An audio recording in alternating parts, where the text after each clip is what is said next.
I was talking to Brendan, my producer, today. He's going to a Zoom birthday party. I had one of those a couple weeks ago. It's yeah, it's a new, weird, uncomfortable world. Um, no concept of time or what day it is. Um, this has been kind of helping me keep track of the days, but then we missed yesterday, so we're doing today. So it's Wednesday. Let's call it Wednesday. Yeah, it's been wild. Crazy. But let's move on. You can see I'm wearing all black today, and that is in honor of my guest tonight, who I don't think owns anything with color in his wardrobe. You know him from television, film, a million different procedurals, which we'll talk about tonight, and of course, you know him from Jay and Silent Bob Strike Back, Clerks 2, and Jay and Silent Bob Reboot. Please welcome my guest tonight, if I can get the thing, Jake Richardson. And all.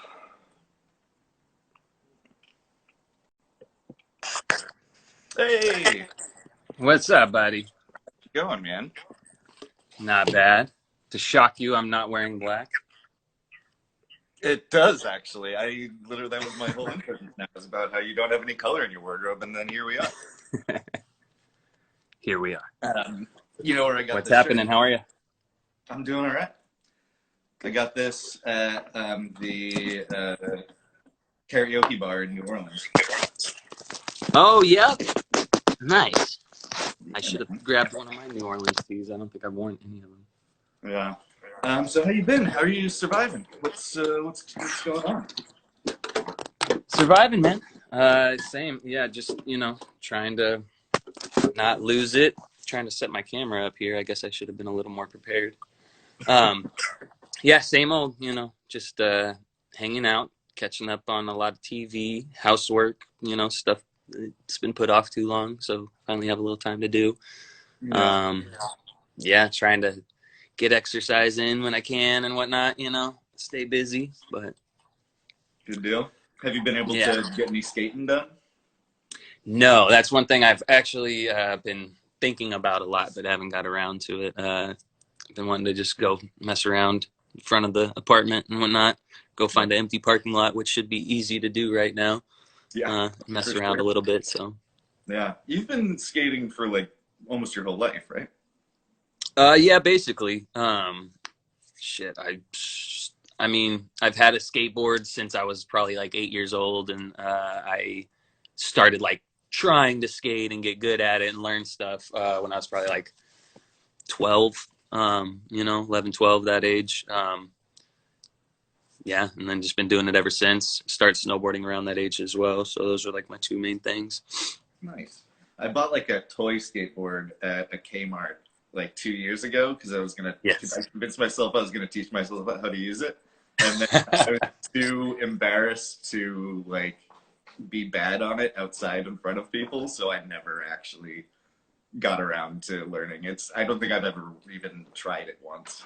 Yeah, you're probably doing yourself a favor by not trying a toy skateboard from the toy store. Like, it's funny because people tend to think that's the right way to go. Like, oh, I'll just buy a super cheap toy and see if I like it. But those things are so bad.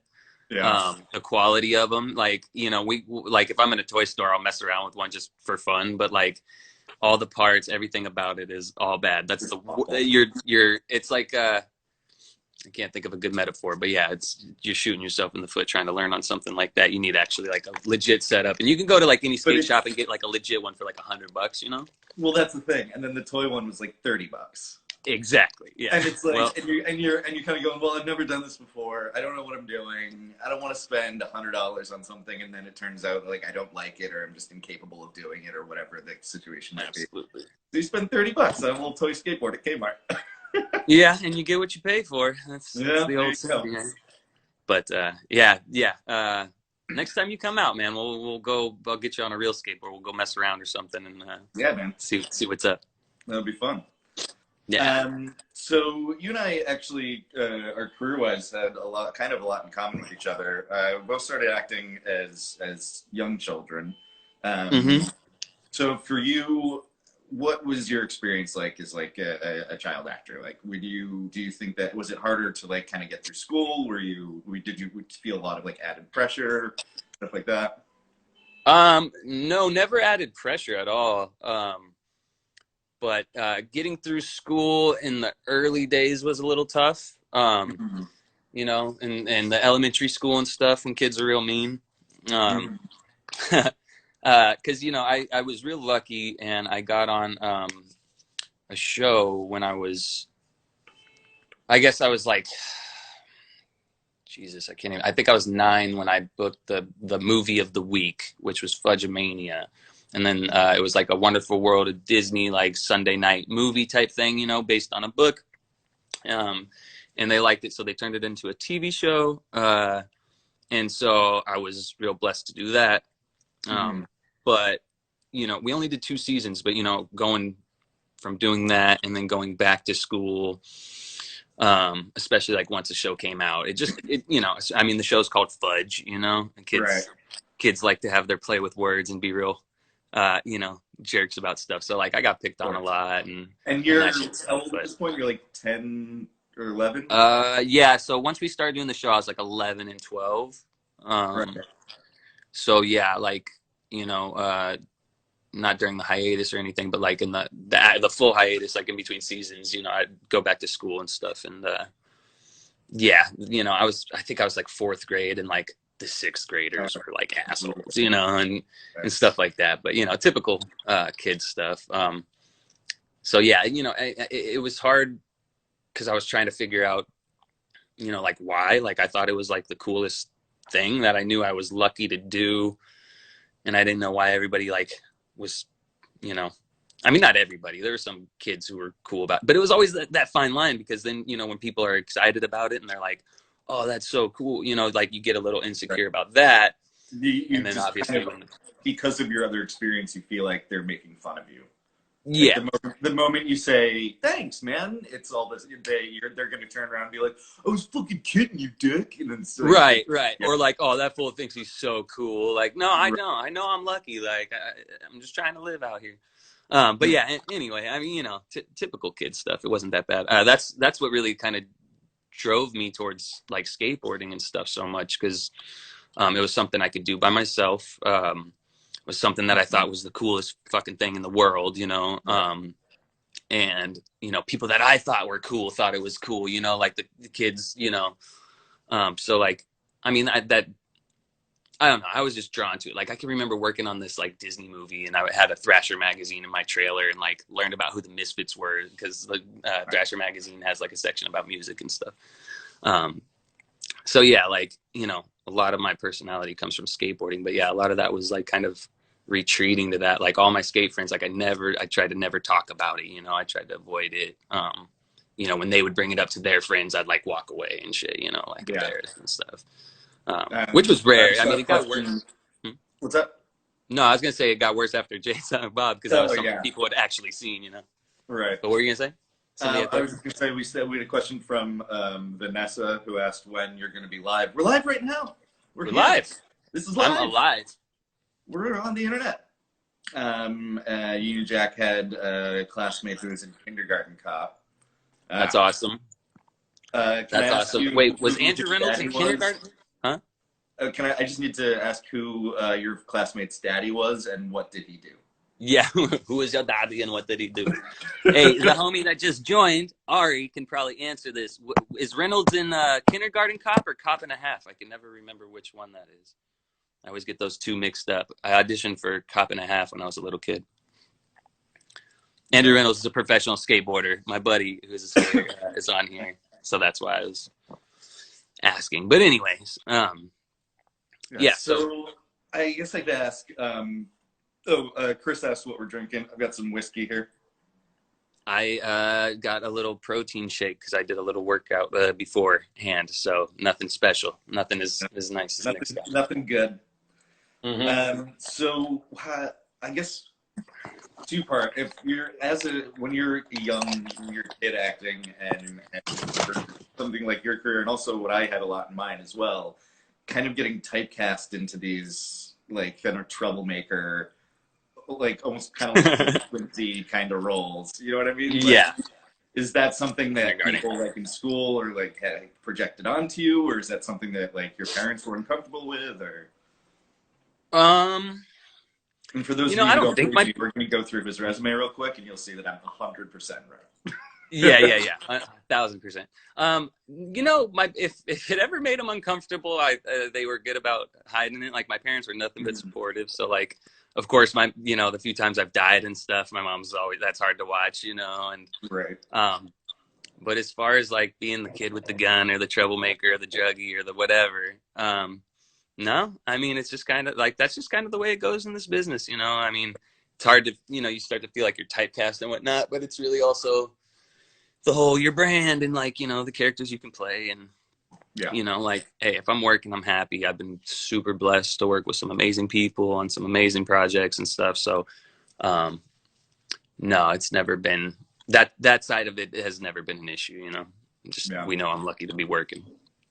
Absolutely, yeah. I did a third watch once where not only was I the kid with the gun in the school, but then also I died at the end of it, so it was like a double whammy. Yeah. Like he's the Dude, troublemaker yep. and he's dying. Yeah, I think I've always whenever I die, I've had a gun or some sort of weapon. One of them I had a bow and arrow, not a gun, but it's still a weapon and got killed. Sure.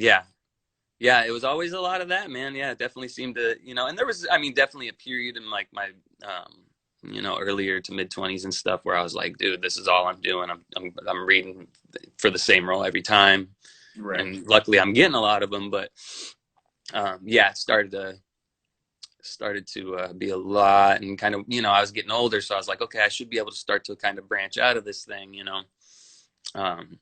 So yeah, I like made a switch. In my representation, like stayed with the same agency, but went to like their adult division Right. and kind of started to try and, see if that helped a little bit. Why? Just because you're in your mid 30s? Yeah, you maybe just want to be considered a youth anymore? In your no, that was mid 20s, but still okay. felt like, okay, yeah, I'm pushing it hard here. Yeah. But yeah, I was real blessed. I mean, great people. Yeah. So you mentioned briefly Fudge. So for 2 years, you were like kind of growing up on that set and like getting to know people and stuff, right? Yeah, man, 100%. Were you doing that in the summers, almost, or were you doing like the tutored on set thing?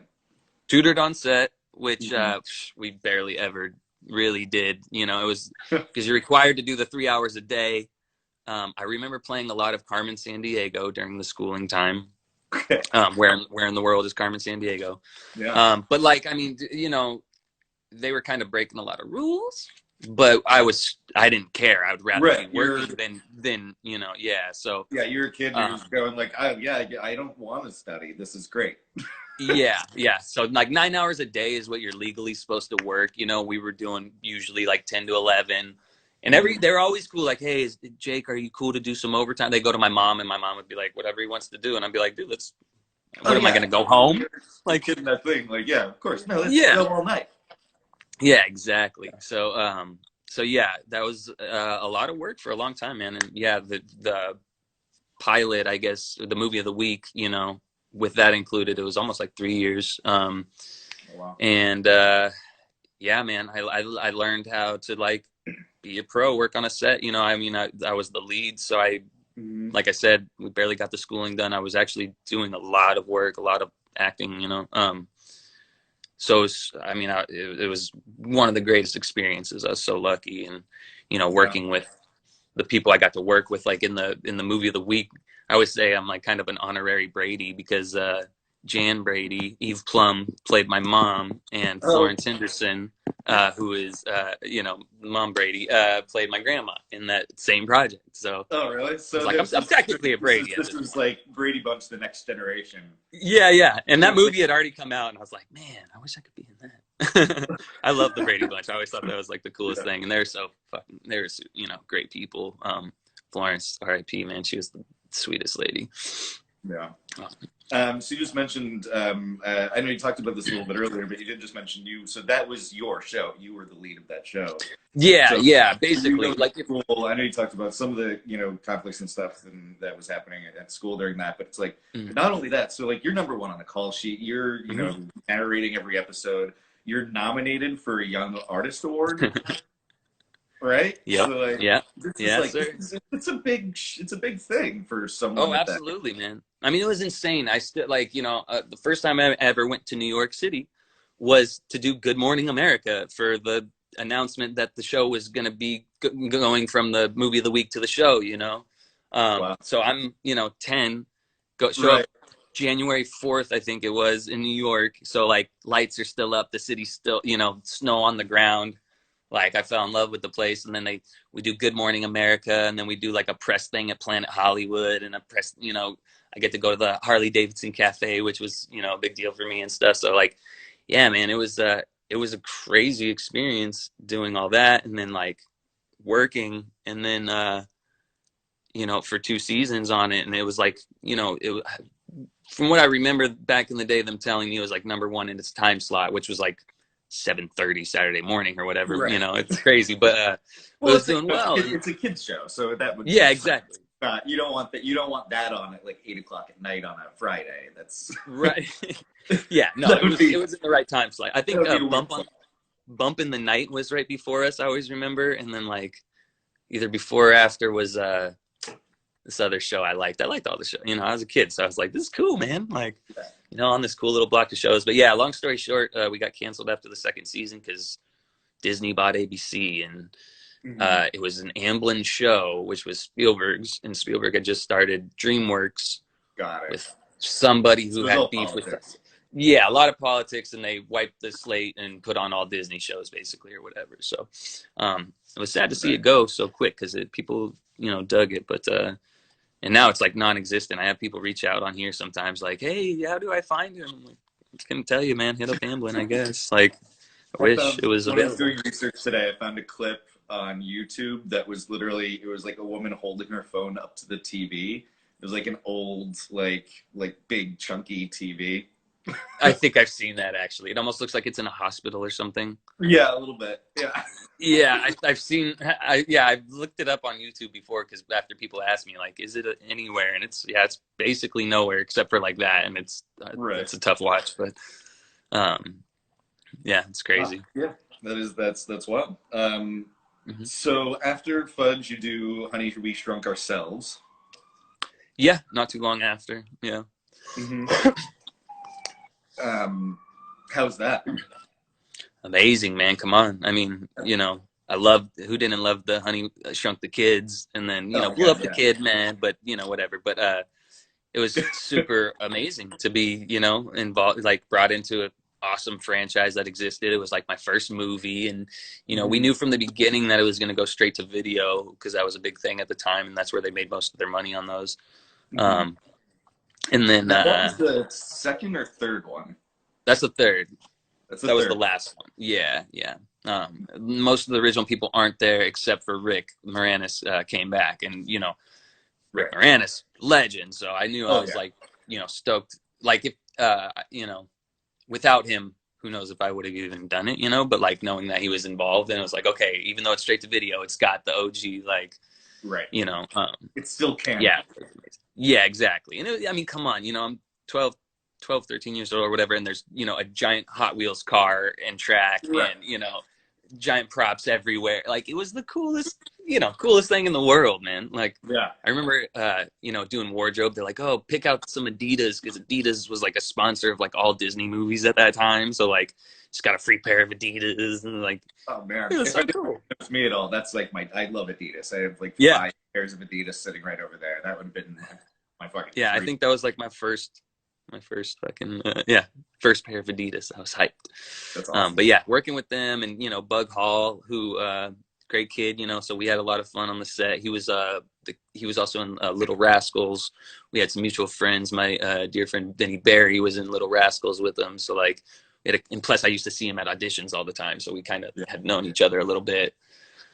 Yeah, man, had a lot of fun. I remember random story was that was the first time I learned about lav mics, and that you need to make sure that those get turned off after scenes, because we were little kids. And I don't remember what we were talking about, but we were talking about some like dumb little kid shit, like off to the side in between filming. And I remember walking by the sound booth, and the guy's just like laughing, and I'm like, what are you laughing at? It's like, You got your mic on, right? Like, oh I no! I did this. I did a movie when I was 12, and it was the year that Kid Rock's "Ba Wada Ba" came out, and it was. I mean, that shit was a slap, man. Like that was Oh something yeah, here. That so I yeah. was That just was a like big song, man. I mean, the it put him on the map. the sound guy would like call people over while I was like in my trailer, like sitting somewhere else, like craft services, where I was going bow with a bang to bang, and something like this 12-year-old kid, and I would walk back and I would see everyone gathered around, like dancing to me singing this song on my lav mic that I forgot to turn off. That's amazing. Yeah. Yeah, the good old mic trick. Oh yeah. That's fun. Um, cool. So then the next big one after that is Jay and Silent Bob, but we're gonna loop back to that because we're gonna got a lot to talk about with the Jay and Bob stuff. Mm-hmm. So you did Dangerous Lives of Altar Boys, and Yeah, then which you I did. actually was filmed before Jay and Silent Bob. It just Oh, came was out it? after. Yeah, yeah, we did that the summer before we did Jay and Bob, and when we get into it, I'll explain. But yeah, that actually almost that gig kind of helped me get the job in Jay and Silent Bob. Okay, so you shot that. Would that would have been summer '99 then? Yeah, shit, Yeah, yeah, yeah. yeah. And then another large part of your resume that I've got some questions about is I counted, I think, 20 some odd procedurals. Is it Jesus? I think there's Yeah, about 20. So you, maybe I don't know, it looked but yeah, like there's it. been a lot of them. Yeah, I mean, yeah. So you killed a lot of people, died a lot of times, I'm assuming. I haven't killed as many people. I've attempted to hurt people more. Mm, Shit. So starting out with the bad kid was really Seventh Heaven. I did okay. an episode of Seventh Heaven way back, and the episode was called Johnny Get Your Gun, and I was Johnny. Okay. And uh, I remember I was stoked because like I wouldn't have wanted to do any other episode of Seventh Heaven, but in this episode I got to shoot the dad, the priest, and it was like a cliffhanger Nice. episode, a big episode. So yeah, yeah, I remember like we're in like junior high, and I was already friends with David Gallagher. We had done Richie Rich's Christmas, which actually I guess that was my first movie. I think that was before. Or yeah, that was definitely before Honey, We Shrunk Ourselves, but like that was more. It felt like a smaller production. Anyway, yeah. So what was I saying? I lost my train of thought. You shot a Seventh priest. Heaven. Yeah, yeah. Correct. So yeah, 38 Special. That was my first time holding a gun, and I was a huge fan of The Crow, and I got this like the whole backstory of what happened with Brandon Lee and Oh, everything. so you're like Um, terrified that you're actually gonna kill that actor. What's his name? yeah, I was a little nervous, but I had like the best arms coordinator, weapons coordinator. I Mhm. don't know what you call him, but like the guy was the best, and he really like he was like, look, you never touch a gun that somebody doesn't show that's clear, blah blah blah blah. But anyway, They're yeah. So always that was my looking like first experience with that. military guy, like ex-military guys. What's The that? wep- the weapons guys on set, they're always Oh like, yeah, like for sure. stern ex-military, like, listen, son, you're gonna need to hold this, and if I didn't give it to you, you don't touch it. Like, Yeah, yeah. Basically, yeah. And like yeah, you make sure you say, show me that gun is clear, sir. Yeah, but it's I mean it's a real deal. I don't really I mean as much as I've done it, like I'm always still like I don't like when like the directors sometimes won't give a shit, and they're like your finger's not on the trigger. I'm like, yeah, but we're rehearsing. Like, but like, no, you need to like finger on the. I'm like, I'm pointing the gun straight at this dude. This is a real weapon. It right. has a charge in it. Like, I don't need my finger on the trigger at this second, bro. Like, chill out. So yeah, it's a little weird working with weapons, but I've done it a lot, so like I'm definitely like more used to it. I actually want to take some like tactical arms training courses, like the you see Keanu doing for the John Wick. Yeah. A buddy of mine, Aldis, who's in Hangman's Curse, which I'm sure we'll get to at some point.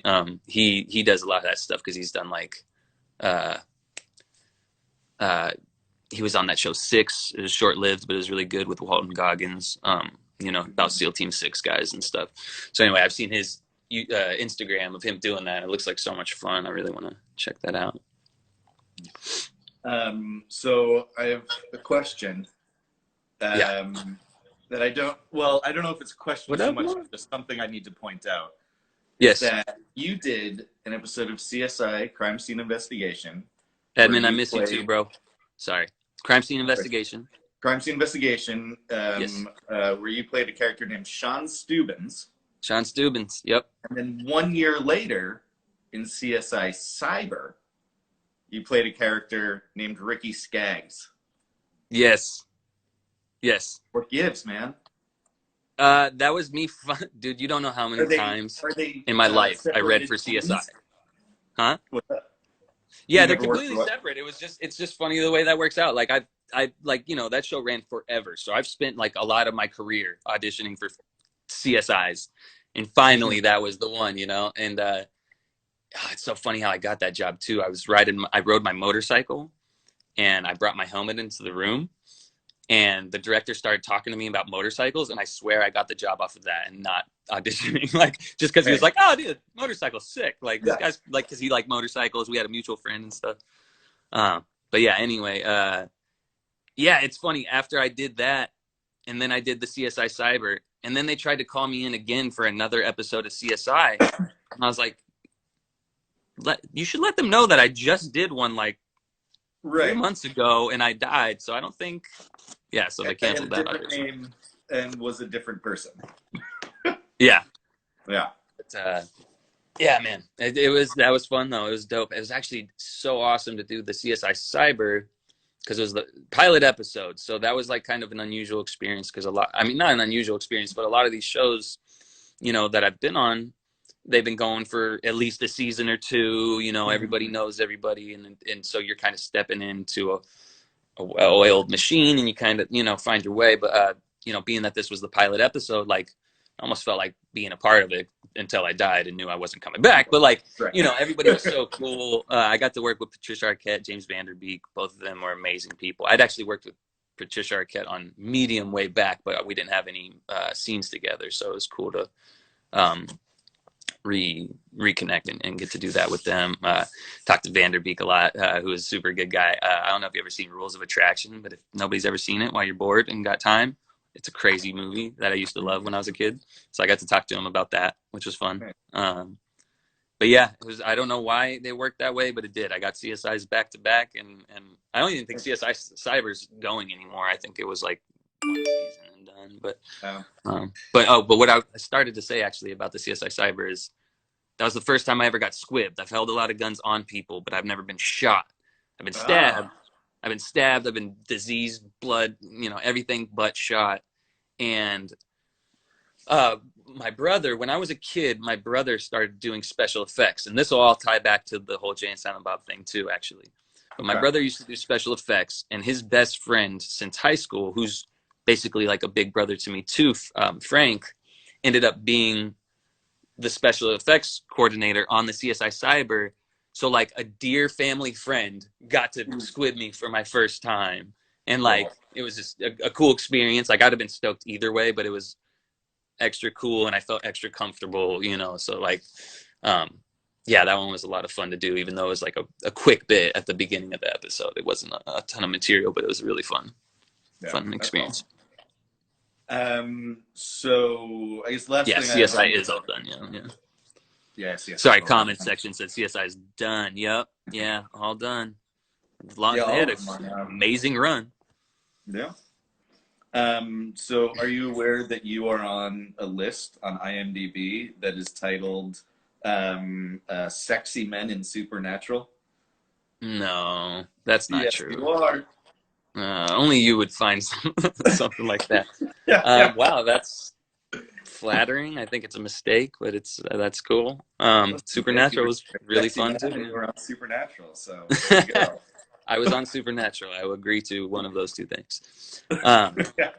Yeah, that was fun, man. I think that was the first time I went to Vancouver. I've only been twice, but I got to work there twice, and I love that place. It's so cool. Yeah. It was really fun. Yes, I was in Supernatural. If you Google my name in Supernatural, I'll probably tell you what episode. I don't remember. It was weird, though. I play this weird dude who I don't want to spoil it, actually, in case somebody watches it. But yeah, it was fun. Those dudes were awesome. I got to watch them do a dope stunt that kind of went awry. Like, the stuntman. I guess this won't spoil anything, really, but basically, like, a car is driving at one of the main guys, you know? And he's standing in front of the shack, and at the last second he jumps out of the way, and the car crashes into the shack, and the No. dude jumped just a second late, not too bad, but the car clipped his foot, like, and he tried to like get up and walk it off and play it off. Yeah, his ankle was probably broken. Like, you know, the tough stunt guys, they're so gnarly. And he was just like, yeah, I'm good. And he's walking, but like, Yeah. you're limping that much, dude. Like, His that foot was, is like half severed. He's like, no, it's fine. It's fine. yeah, I'll take your yeah. hand But off. it was an amazing stunt, and he handled it like a boss, and he probably got a nice pay bump, and I'm sure he was Oh, I'm fine, sure. and Yeah. everybody was cool. So yeah, great job to that guy. But yeah, that was a cool show, man. I never watched it much. I'd seen little bits of it, but like, I knew it had a huge fan base, so I was, yeah, super stoked to be a part of it. Nice. So you mentioned it earlier, and we're seeing a lot of in the comments questions and love for Hangman's Curse. So let's go into Yes. that for a little bit. Yeah, Uh, man, that was awesome too. That was fun. That was shortly after Jay and Silent Bob, and I think okay. that helped a lot getting the role. It's the first time I ever been cast in the room. The only Oh time, I wow. think. Yeah. So I did that, and yeah, they cast me, and then the same day I ended up doing like chemistry reads with like other people and like help, you know, the casting process. So that was the first time I'd ever done any of that stuff. So that was really, really cool, man. And yeah, it's crazy how much of a fan base it has. It's so cool. Thanks to everybody who likes that movie, loves that movie. It's really fun. It was based on like a Frank Peretti novel, who's like a Christian novelist, but it's like this Christian horror film, or at least that's what they kind of. It's more of a like suspense thing. I don't know, but it was a lot of fun. And it was at a time where I could like kind of connect a lot to the character. I mean, I wasn't like necessarily a gothic kid, but like I was super into punk and stuff. Um, so I could connect with that like outsider vibe that Ian Snyder had. That's the character I played. And it was a lot of fun, man. Met a lot of great people on that. Edwin Hodge, who I was referring to, he plays a football player in it, and yeah, great dude, man. We kind of fell out of touch for years, and then reconnected, and yeah, that's my boy. We go snowboarding every once in a while and stuff, so it's cool to still have stay in touch with him. Um, yeah, that was a really fun one to do. We did that in Spokane, Washington. I was 17, and yeah, it was fun because it was a bunch of kids. So like I ended up being kind of like my character. I was like the bad kid, like, hey, everybody come hang out in my room and we'll fucking like party and shit. And You uh, no, yeah, I don't. I can't Weird. imagine. Yeah, I was a different guy. But yeah, yeah. So that was, yeah, it was a really fun one. Really cool to do. It was like fun because like I said, it was like this goth kid, so it was like kind of a character, but I like, again, you know, something that wasn't too far off base for me, but far off base for me, but far off base for me, but like I wore my own. I still have the boots from it and stuff, you know. The one thing I hated though, and anybody who liked the movie, after got to pick video rent with my dad, fell in love with it. Thank you, Hls 4C. Sorry, I'm not gonna try and say your name, but thank you. Yeah, uh, the end of the movie, they'll probably agree it's stupid, because that's the one thing, is at the end, like, they save my character ish, and then they cut to him hanging out with the other kids, and he's like just super normal now. Like his hair's different, and he's like wearing like not wearing black anymore. Like they Right. saved him from like that, and it was just all. That's one thing that always like bummed me out. Like, why can't he still be like at least a little more like himself? You know? Right. We're not trying Um, to change people. We just want them to be. yeah, yeah, yeah. So it was No. fun. I don't know. You know, I don't remember a ton about the movie. I haven't seen it in years. But it was a fun character that I got to do some cool stuff with. So grateful for that one, as all of them. Right? It Big was weird. question. Yeah, and they're playing football, and my hair's all stupid looking. I hated that. I had like the beaver hair, like, because my hair doesn't do a lot. So like once they like took the product out and dried it, it was just like this beaver bowl cut, and you're like, who the hell is that kid, man? He's got a tattoo of a spider on his ear, and now he's like wearing a football jersey. Come on. Oh, what's up, Gabby? Question Hang on, let me say, here I haven't said hi to asking. everybody. Gabby and Edmund and all the homies that are in here. Thanks, everybody. Ari, all the homies. All right. Thanks everybody for showing up and hanging out.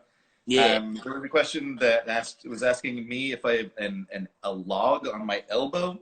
I don't know which one you're talking. Are you talking about this? This is a little balloon animal dog.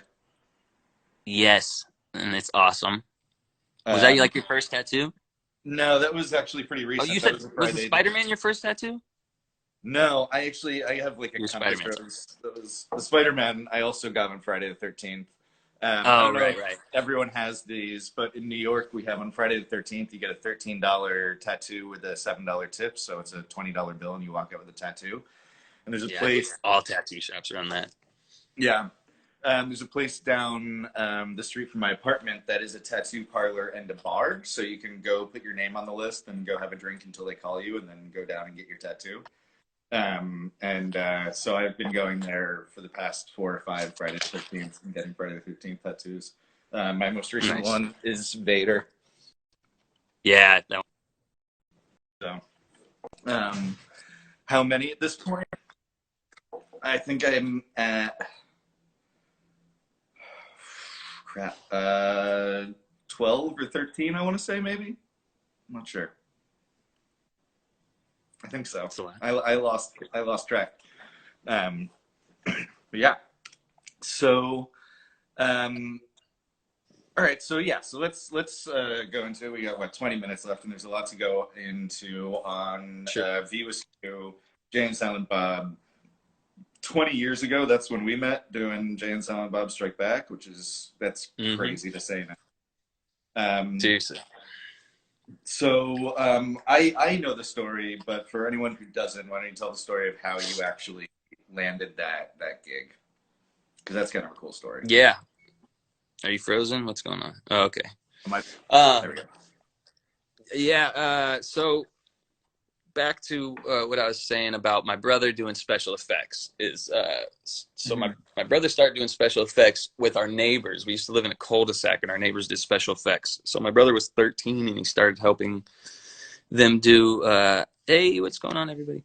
He started helping them do special effects and he ended up like doing it for years, and he was like the youngest to get his 3 card, this pyrotechnic card. Anyway, he moved up with them and they became dear family friends and we knew them forever. My brother doesn't do special effects anymore. He wasn't at this point. But the family friends were working on Jay and Silent Bob. And they knew I was a huge Kevin Smith fan. Like I was, diehard.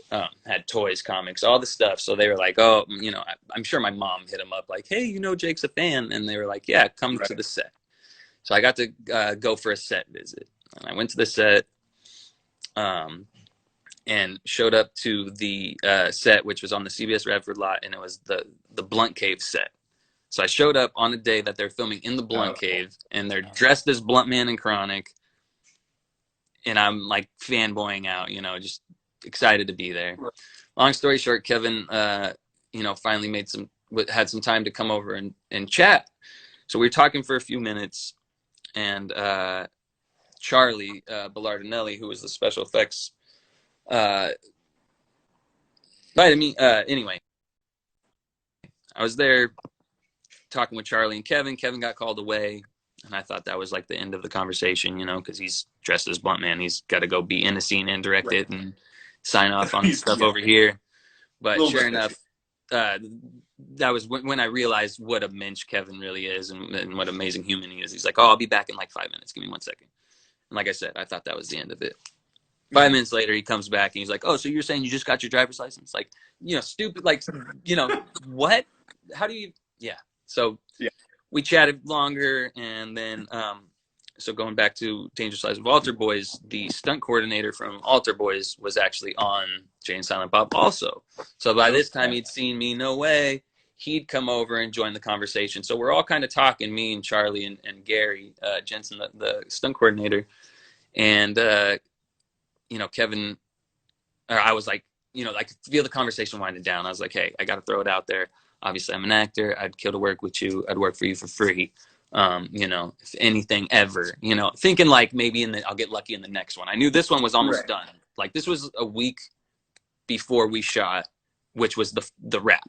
Oh, this was like really just like got lucky enough to go to the set that at the perfect time. I didn't realize it was that I didn't realize it was that recent beforehand, because I don't know if I think I told you, for me, I auditioned like Way 3 months prior and never heard anything and assumed that I just didn't get it, because if you don't hear from an audition for 3 months, you didn't get it.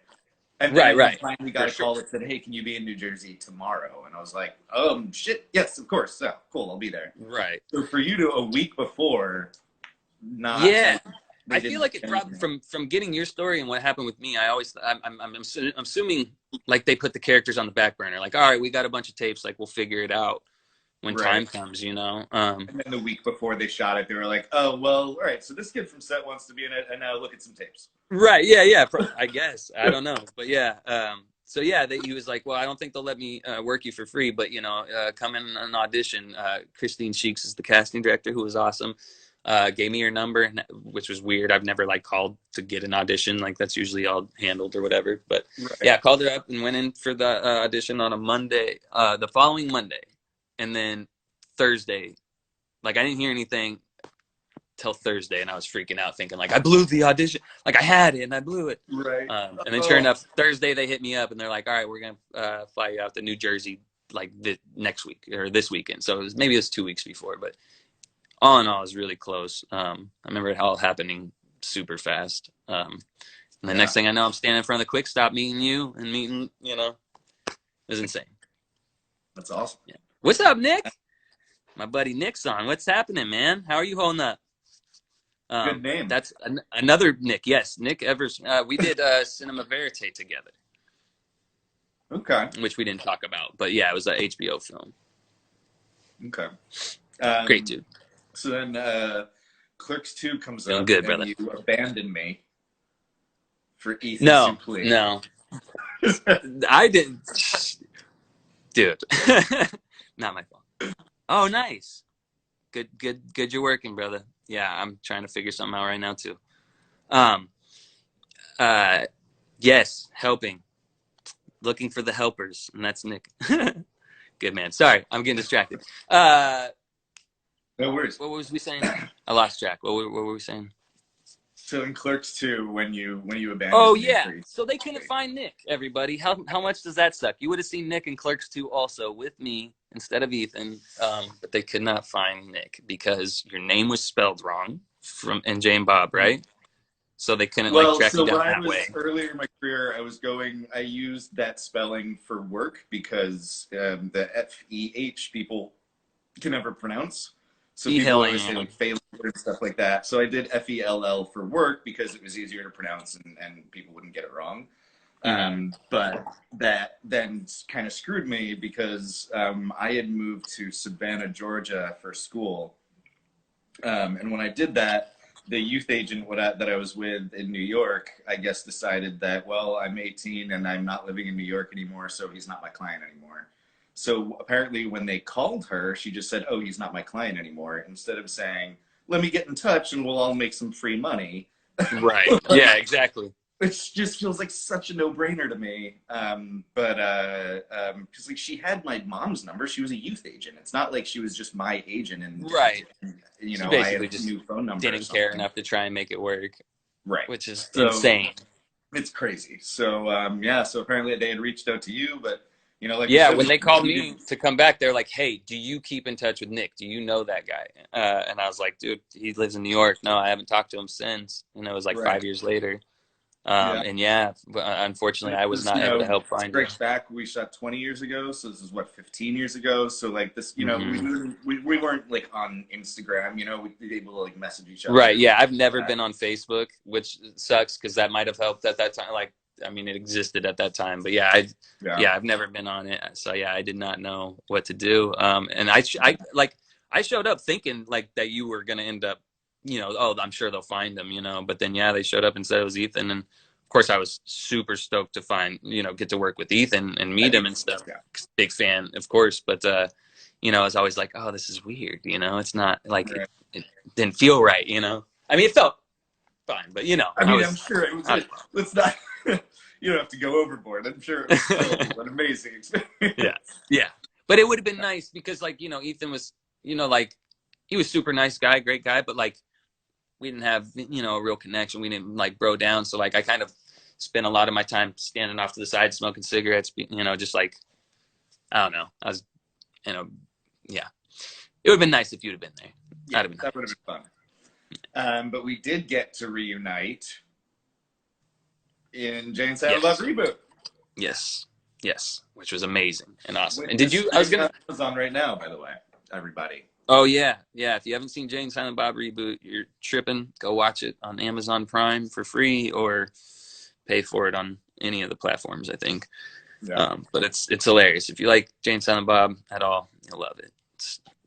So when we did Reboot, we were on set in New Orleans, Louisiana, and there's a picture that we had shot on the set of Strikes Back 19 or 18 years prior that we went and recreated, and it's this photo right here, which is showing up very small for some reason. There we go.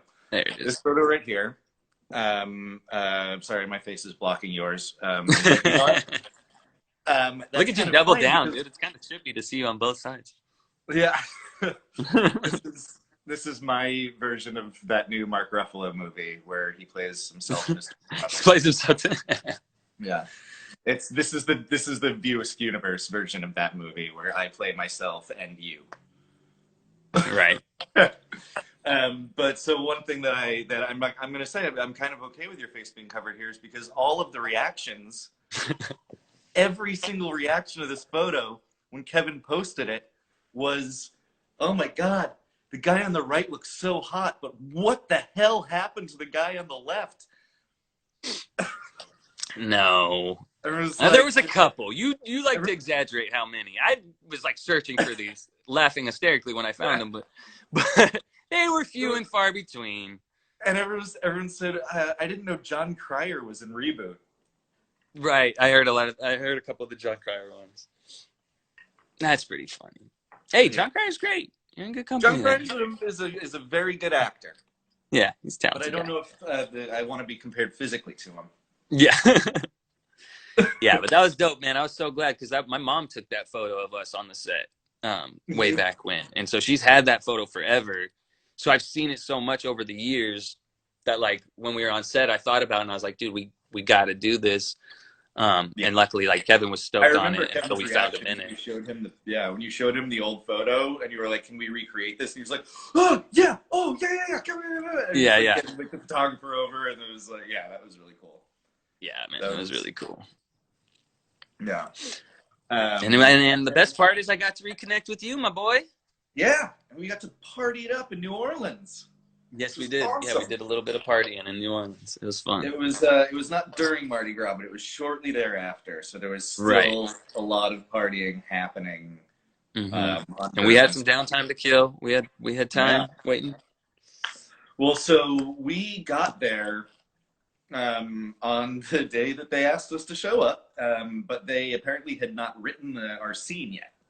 So Kevin the scene wasn't written. The scene wasn't fully written yet, so and also I guess like there was some scheduling issues that were unforeseen. So we wound up showing up on a Monday and shooting on a Thursday, right? We had like 3 days of downtime where we were just in New Orleans waiting for our scene to happen. Yeah, which is fine with me to just I'm so sorry, you're gonna have to could have been worse on Bourbon Street and we're paying for your hotel room. Okay, that sounds awesome. Did you? I was gonna say, did you see? Sorry, I was gonna change the subject. Keep going. No, I was gonna say, did you see Kevin's live stream of the when we popped up? There's a cool moment. He said he kind of wishes he put it in the main film, but it was a pacing thing, and it's like. You should have, because that made me think of it, because somebody said they waited the whole movie for that. Union Jack, thank you, because I waited the whole movie for it too. Yeah. But it was awesome. No, yeah. Hey, it was just great to be in there, man. And he was talking about in that moment on the live. You could see it on his YouTube. He said like the audience. He said every night we got a good reaction from the audience, so that's cool. Yeah, that was so much fun to do, and we got to turn the whole thing back around on them. It felt like. I remember that actually you had mentioned to me when because you found out first that we were going to be in mid-credits, and you had mentioned it to me, but you made a really good point, which is that we opened Strikes Back and we closed Reboot. So we kind of Yep. got to like bookend it both, chronologically from the start to the finish, but also kind of, um, in the plot points of it, where it starts with us buying from them and ends with us selling to them and Right. reversal. Exactly. So it actually Yeah. it really does kind of work in that spot, I will say. As much as Yeah. I would have liked it to be in the main thing. I mean, that was yeah. right. That was Yeah. pretty dope. I know it's funny when I told Kev, because I had the idea that we should flip it on like before the movie, before I knew anything about it. And so when we were there, I told Kevin that. He's like, "Oh, you should have pitched that to me." But at least we got there, and I was like, "Wait, I can pitch things. I didn't know that's how this worked." Hang on a second, I got some stuff.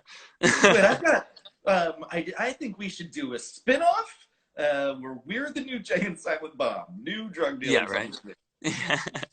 But yeah, no, I mean it's amazing that he had us back and made sure that we were in there, man. I mean he's the greatest. I knew, no matter what, I knew, he'd make it work somehow. So yeah, well, it was crazy. I mean, we don't have a lot of time left, but it was crazy that how I wound up there is that I was catering in New York, and I was catering the premiere of the Suicide Squad, passing hors d'oeuvres, and he was there. He was hired to be there as like the resident comic book nerd. And to like put his stamp of approval on it, which I think he wound up not doing in the end. Anyway. Yeah. Oops. But yeah, he doesn't hate on anything, but he definitely didn't blow like smoke. Yeah, he didn't hype it up. But yeah, I finally all my coworkers were like, "Dude, if you're an idiot, if you don't go say hi," and I went. And going back to your experience on the set of Strikes Back before you got cast in it, of like I was staying there working, and I was trying to get away because I was worried about getting in trouble with my boss because he talked to me for like half an hour, and Harley comes there and he like called her over and he was like, "I'm sure you don't remember, you were an infant, but you guys were in a scene together 15 years ago, blah blah blah." And he like handed me his phone and was like, "Give me your number, give me your contact information," and that's how I wound up getting to do Reboot, which was, I mean, such an incredibly cool experience, and so glad that happened. Man. We've got about 5 minutes till Instagram kicks us off, and I want to get to some questions from people out there. But before we do that, I do just want to say there is one other movie that we are in a scene together in. Oh, right. Yep. And it's called Shooting Clerks. And you should all go like its fan pages and make sure that we can get enough attention on it to get it. It's looking for distribution right now. The more attention we can get on that, the more chance we have of getting distribution, so you can actually see the movie, which we would like you to be able to do. But what's funny, so we're in a scene together, a party scene, but we shot our bits for that scene. Was it 2 years apart or 3 years apart? 2 years, I think. Yeah, 2 years apart. Yeah. Yeah. So I play kind of like the bouncer of the party, the doorman of the party. Wearing a big shirt that says "Party Time" on it, and you're Party Marty, and I play Party Marty. Yep, with Jay's Party Meister Lars. Yes, but yeah, Party Meister Lars. Yeah, Party Meister, and I'm Party Jason Marty. Mewes has a cameo in it where he plays this character at the party, Party Meister Lars. Yes, yeah, that's my third scene I've got to share with Mr. Mewes, so that was awesome. That was really fun to go hang out with them while they're shooting that. But yeah, crazy movie, crazy scene. It's a lot of fun, but it's a awesome movie. Hopefully everybody can see it real soon, because if you've ever been curious about how Kevin made Clerks, you can see that story told by a bunch of people making it in a very similar way to he made his, scrappy young filmmakers just making it happen. So it's a very inspirational, motivational movie. So keep an eye out for Shooting Clerks. Like Nick said, go follow all their fan pages and whatnot. Yeah. All right, so we got about 3 minutes left. So are there any questions out there on the interweb that want to get asked and answered? Just so you know, in 3 minutes, I'm going to get booted off. It's not my call. Is Randall in what? In Reboot? Or in Shooting Clerks? There's another. Oh, in Shooting Clerks. Yeah, another actor playing the actor playing Randall. Yeah. Did I say that right? Yeah. Yeah, Kevin and Jay are in it. A bunch of people from the whole View Askew universe are in it, doing cameos, but nobody's playing themselves, right? Um, you mentioned Chiller Expo and Parnassus. We talked about this a little bit on Monday with Marilyn. So the way that that works is we don't actually have any convention representation right now, but we were looking at talking. There's a company that represents both Brian and Marilyn, and we're talking about starting to work with them. They would have to be the ones who dealt with all that kind of stuff, and then they would figure out the broker that deal for us. So if you want to see us at conventions, I will post on here as soon as we are set up with that company, and then you should reach out to the conventions for them to reach out to the representation, for the representation to reach out to us. Yeah. Long story short, hopefully we'll be at some conventions real soon. I'd love to do conventions. I think it would be so much fun. Absolutely. Did we read the old Clerks 3 script? I did not. They just did one live reading. And then it's I didn't get to see that. Hidden.